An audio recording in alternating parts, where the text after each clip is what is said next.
So, anything to ask?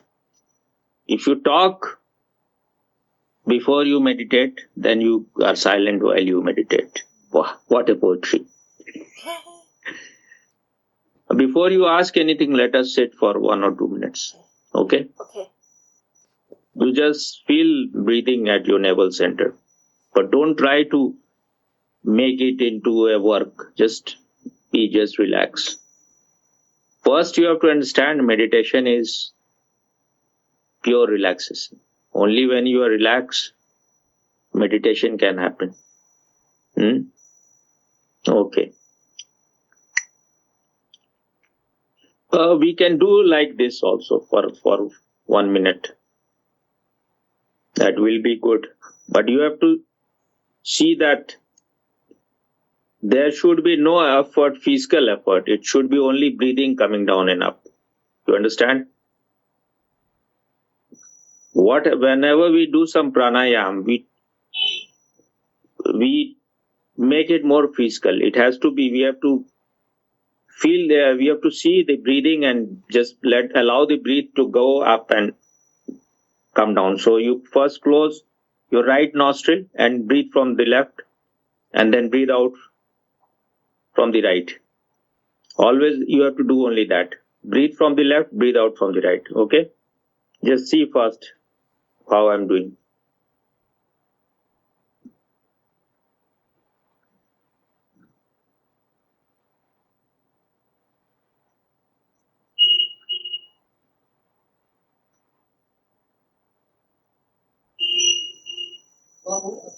Understood? There's no need to even move much this neck, because then it becomes physical effort, just breathing. You have any problem doing it? No. Okay, then let us begin. Yeah, I'm got cold, so You try a little bit, or whatever happens. Okay. I just had something. My empty belly is not, stomach is not empty. For this, belly empty is not needed. Okay.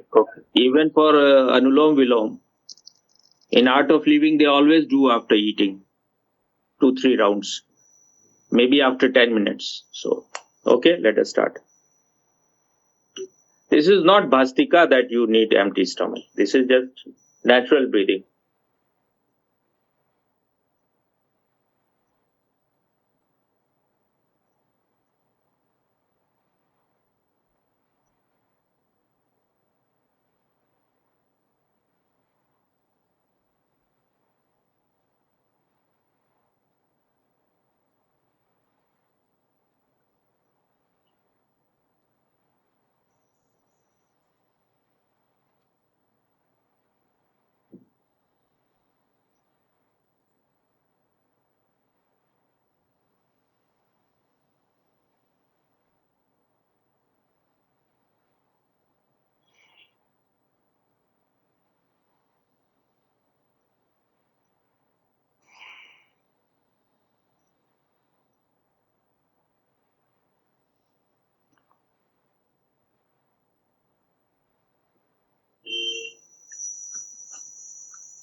Breathe from left and breathe out from right.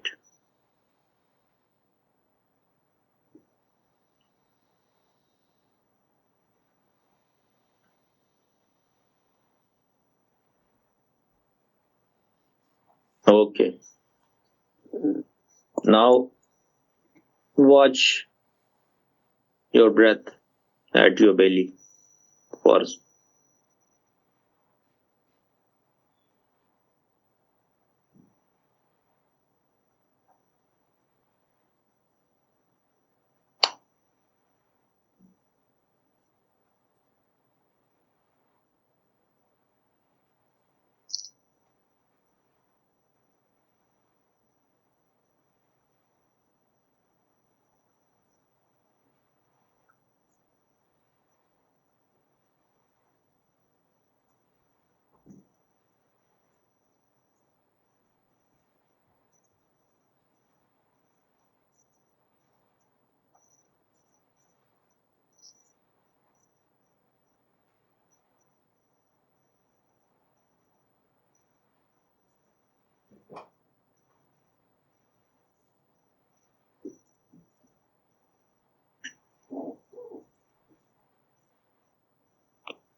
Okay, slowly open your eyes.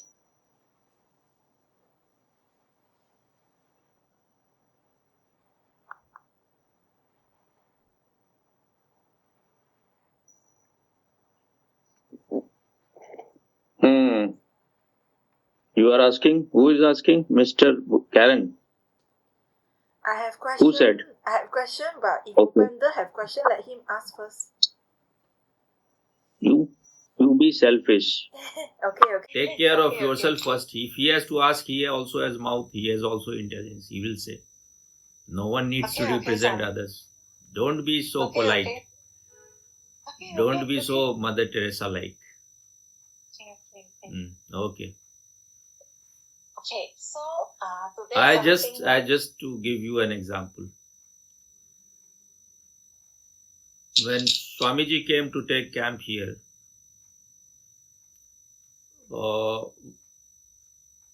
one of my Muslim friend, he went there with me, and he was enjoying it very much. But after 3 days, one of his cousin and a friend, who was a common friend, he was a friend to me also and to him also. So both of them came and they said that you come with us. He didn't want to go, but they said that if you don't go, then his cousin said we will disturb the whole camp, because he was Muslim and those areas there are a lot of Muslim people. So he may have done, he may not have done, but he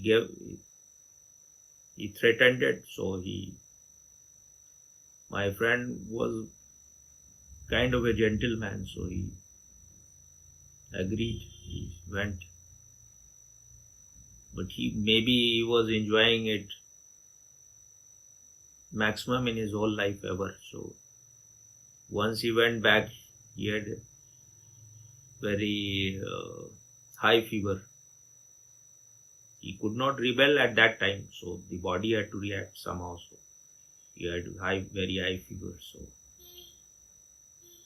once the camp was finished, we were eating at a hotel which was very near to his place. So I said to Swamiji that Munawar, his name is Munawar, he just lives nearby.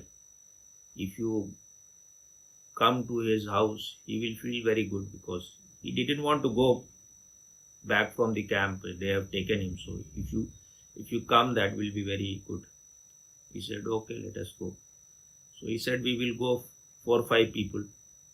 So I was there, Shail was there, his brother was there, Yogini was there, and I think his name, whatever. He was also Shail's friend. You know Shail or not? You don't know? Okay. So 5, 6 people we went, 6. So in his home, in his staircase, it's like at one place it is very low when you are reaching to his gate. So the wall is just, if you are a little tall, you will hit your head. Your head can hit if you don't bow down. So I went first. So I said to them that be careful here. So Swamiji said, he means that they should be alert. Why you are telling them? They are meditating. If they are not alert enough about this, then why they are meditating? Even Swamiji didn't say anything. He just said, because he was alert, so he had to see whether his disciples are really growing or they are just doing mechanical meditation. So what was the need for me to? I was also being Mother Teresa, trying to be very nice. They should not hit their head. So when you are with masters, when you are with these kind of people, then you understand. If you don't take responsibility in your own hand about your inner growth, and these things we do, we think it is also very ego fulfilling. We are so careful, we are so caring, so nice. It's all just bogus. No need for all those things. We are here to shatter our dreams, not for. When something is really needed, then you should help if you can. If someone is very ill and if you feel like you love that person, then do totally. But don't do for any reward or award or any heaven. Do it just out of love. And if you don't feel, then don't do.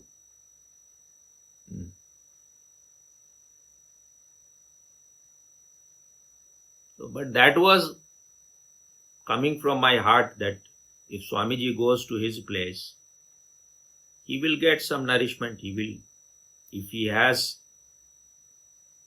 some intelligence, if he has some guts, inner strength, he will be able to find his way out. But he was also a pushy cat, so for some time he was, as long as it was comfortable, he was there. But once he was not a real seeker. So for those kind of people, I say this is all drawing room spirituality. It is only to show to others that you are meditating. Drawing rooms we decorate very well, but maybe our bedrooms are very dirty. Okay, now you ask.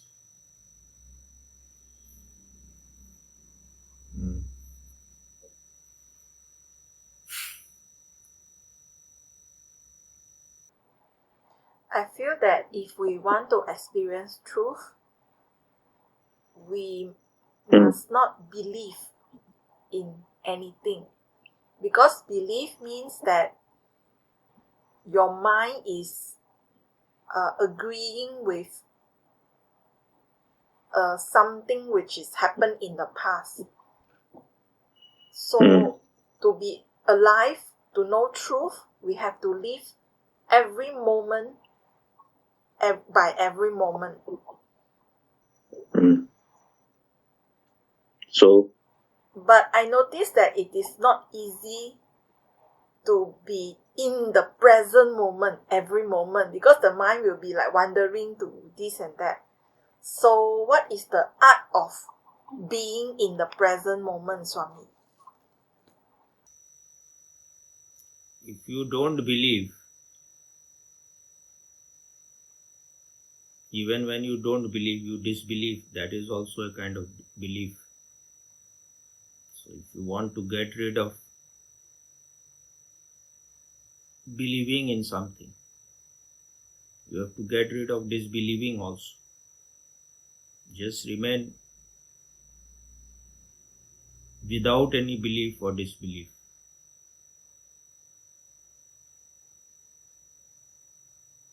Just remain open.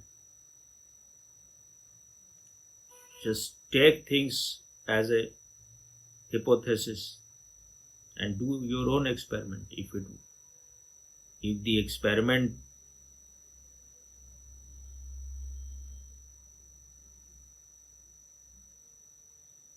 gives you the result, then it has become your truth.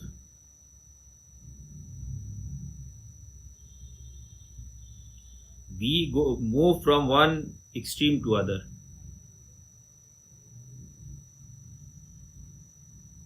From one side to other. We are never in the middle. The mind is giving you all these ideas. These are all coming from mind. When you don't believe, you may reject everything. Some people are believing in God, some people are not believing in God. Some people are theists, some are atheists. But both are believers. If you don't believe in God, that doesn't mean that you know that there is no God.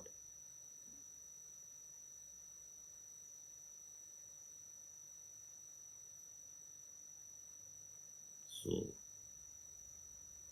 just be ready for the experiment. Neither believe nor not believe. Just be in a state of not knowing. You don't know. When you are in a state of not knowing, when you are in a state where you have accepted that you don't know, then only you can explore. That is a very flexible and gentle state. It is not a stubborn state. When you are not believing, then also you are stubborn. You are not ready for the new things.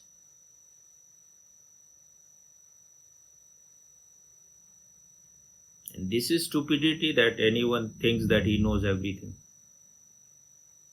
One has to be like Newton. He said that I am just counting sands.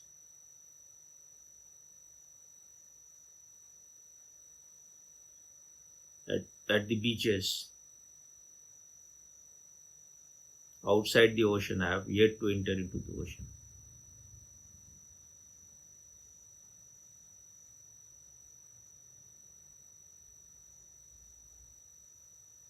What was the other thing you said?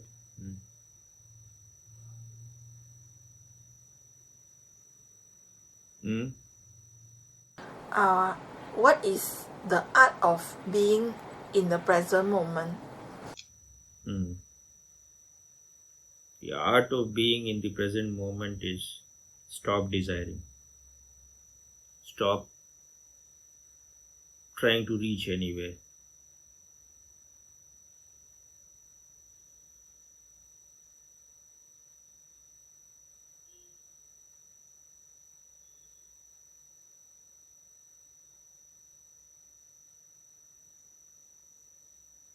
When you are not in the present, you are lost in imagination, in dreams.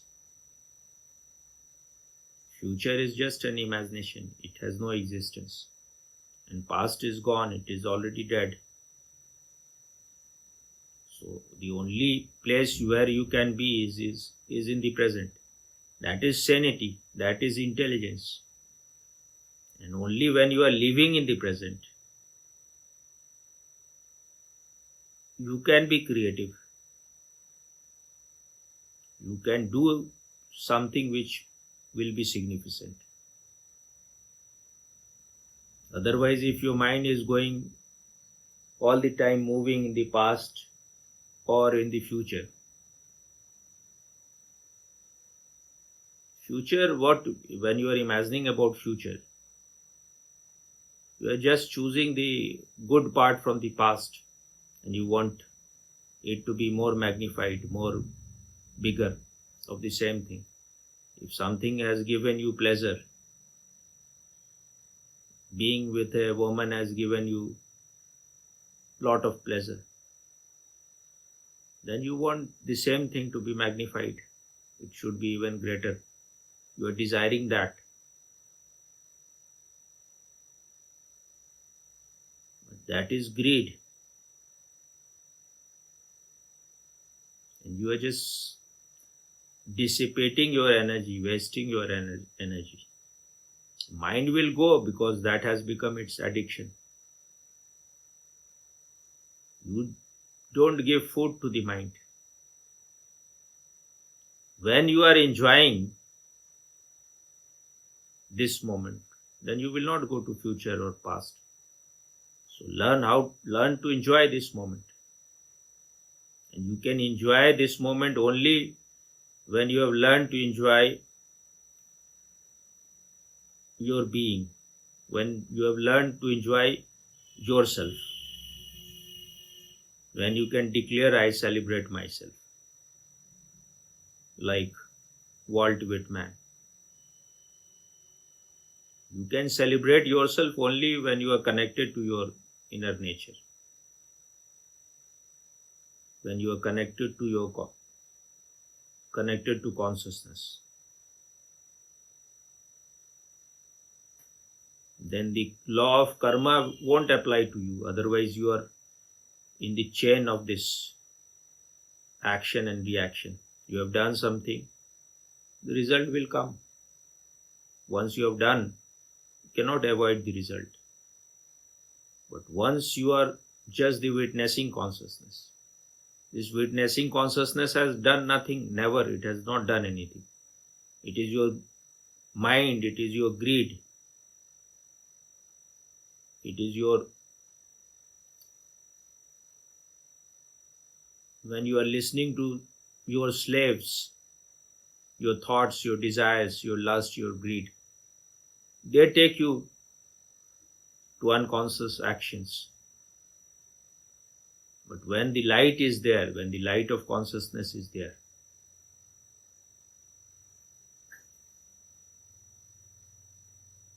then you won't do things which will take you to ditches, which will trap you, which will create bondage for you, which will imprison you.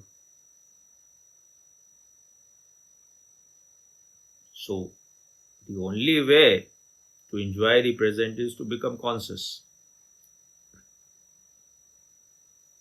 When you have become flame of consciousness, when your consciousness is totally crystallized, all its impurity has been dropped, then you will be in the present.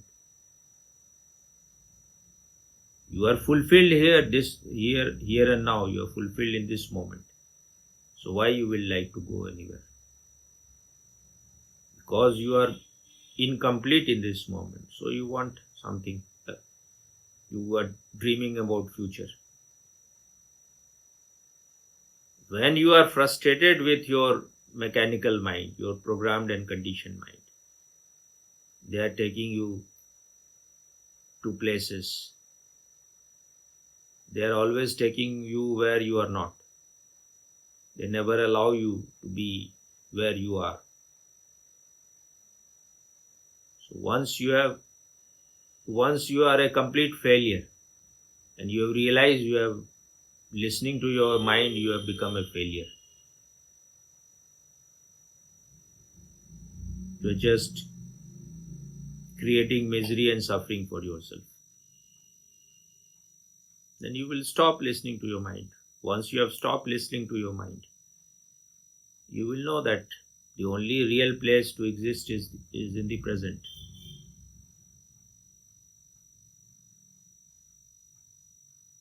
So in your life, vairag need to happen. Vairag means you have become frustrated with whatever the kind of life you were living. You have realized the futility of all those things. You have understood it has taken you nowhere, only created bondage and suffering for you. And once your vairag is real, then gyan will happen, knowing will happen. And when knowing happens, then you are totally relaxed. And when you are totally relaxed, you can drown more and more deeper within yourself. That will take you to real silence and peace. And that silence, that peace is love. Otherwise, it is all talk of love, which is all just lust. Only out of that silence, love can happen.